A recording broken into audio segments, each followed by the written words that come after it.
number one car of Kurt Busch carries the name of Corporal Jason Dunham. This Memorial Day weekend, we remember Corporal Dunham and the impact of his courage and sacrifice. Tom Rinaldi has the story.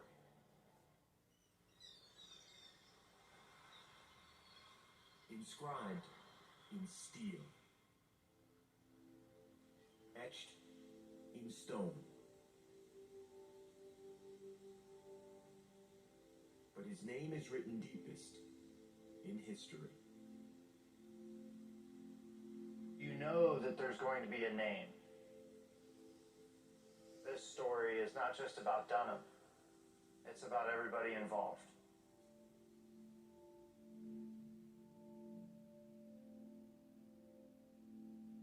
In early 2004, Jason Dunham was a corporal and rifle squad leader in the Marines and was set to deploy to Iraq. We were on the back porch, and I says, look, keep your head down and your helmet on. And I says, look out for the guys that are with you. I said, keep your head down and your helmet on. I told Jason, you promised me. You promised me that you come home to me. April 14th, 2004. Dunham's unit was on patrol near the Syrian border when a Marine convoy was ambushed. He ordered his squad toward the fighting. Dunham and I were searching vehicles together, and we were walking up to this white, Land Cruiser vehicle.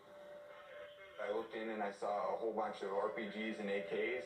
So when I looked up to inform Dunham, the guy in the car had grabbed onto him and tried to start fighting him. I didn't realize that he had a grenade on him. The insurgent released the grenade. Dunham shouted to his fellow Marines and then covered the grenade with his helmet and body. The explosion was like a slideshow.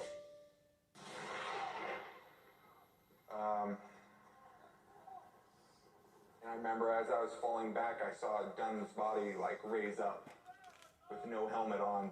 The last time I saw him was when he was basically being lifted from the impact and explosion with no Kevlar on.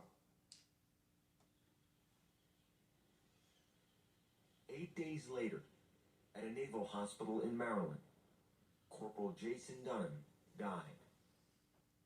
He was 22 years old.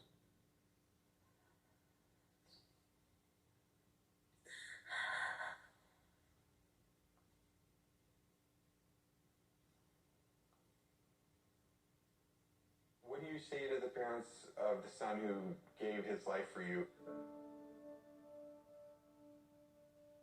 It should have been me. I felt terrible. Defeated. It's a hard pill to swallow when you go to try and save someone and you can't. They end up saving you. The Medal of Honor is the highest award for valor a president can bestow. By his selflessness, Corporal Dunham gave his own life so that the men under his command might live. Jason had a heart bigger than anybody on the planet. And he did what he did out of kindness. And God needed a good angel. And Jason's that angel.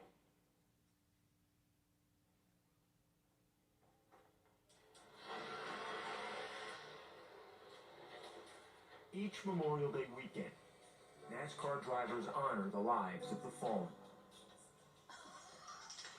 That is cool. I'm a little overwhelmed. This weekend, Kurt Busch is humbled by the man he will honor and the spirit he will carry. You feel that spirit with you. It comes with a great deal of responsibility. He saved his fellow members in the military from death by sacrificing his own life. He is a true hero. I'm going to give my best and try to win it for Dunham. Jason would be proud to be riding on Kurt Busch's car. Jason'd probably be behind that car pushing it faster.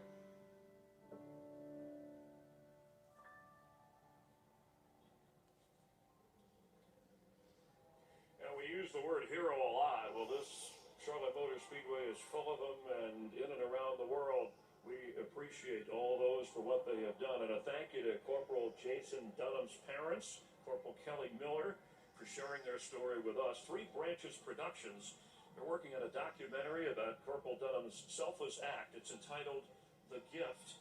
And you can visit the link on the screen here that we're showing you to learn more about their film.